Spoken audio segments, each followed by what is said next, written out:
Question है stationary particle explode into two particle of masses m1 and m2 which move in opposite direction with velocity v1 and v2. The ratio of their kinetic energy E1 by E2 is. तो यहाँ पे एक stationary particle explode into two particles of masses m1 and m2. तो यहाँ पे अगर देखें तो P initial equal to P final लगा सकते हैं। तो यहाँ पे इनिशियल मोमेंटम 0 है, फाइनल हो जाएगा m1 v1 plus m2 v2।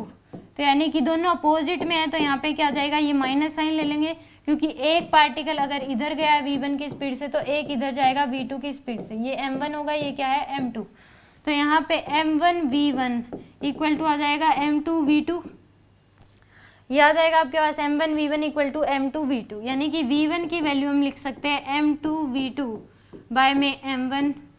ये ऐसा हम यहाँ पे लिख सकते हैं।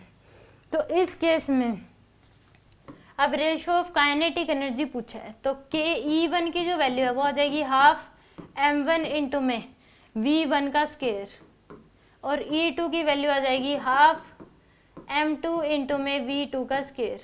तो यहाँ पे अगर हम v1 की वैल्यू पुट कर दें तो हाफ m1 v1 की वैल्यू है m2 का स्क्वायर v2 का स्क्वायर डिवाइड बाय में m1 का स्क्वायर। तो ये इससे कैंसिल, तो आ जाएगा हाफ m2 का स्क्वायर v2 का स्क्वायर डिवाइड बाय में m1।